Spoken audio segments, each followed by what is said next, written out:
السلام علیکم ورحمۃ اللہ وبرکاتہ۔ باوضو زندگی گزارنے کی تڑپ۔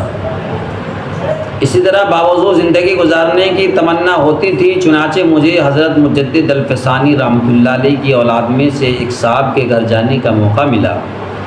ان کے بچے گھر کے گراؤنڈ میں فٹ بال کھیل رہے تھے، نئی آبادی تھی، مسجد قریب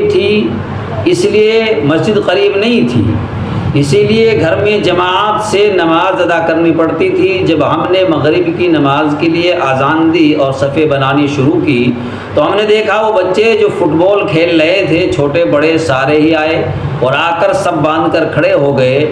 میں نے صاحب خانہ سے پوچھا ان بچوں نے وضو نہیں کرنا؟ انہوں نے کہا وضو کیا ہوا ہے۔ میں نے کہا ان بچوں نے وضو نہیں کرنا؟ تو انہوں نے کہا ان بچوں نے وضو کیا ہوا ہے۔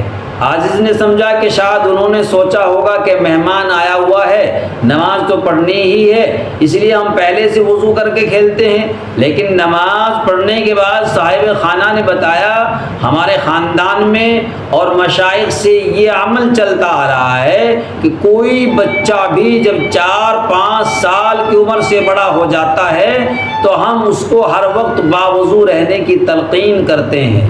ہمارے گھر میں آپ کسی بندے کو بھی جاگتے ہوئے ہوش کی حالت میں بے وضو نہیں دیکھیں گے۔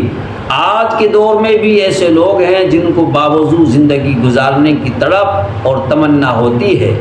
فرمایا تم جس حال میں زندگی گزارو گے تمہیں اسی حال میں موت آئے گی۔ تو باوضو زندگی گزارنے والوں کو اللہ تعالیٰ باوضو موت عطا فرمائیں گے۔ اللہ ہم سب کو بھی باوضو رہنے کی توفیق عطا فرمائے۔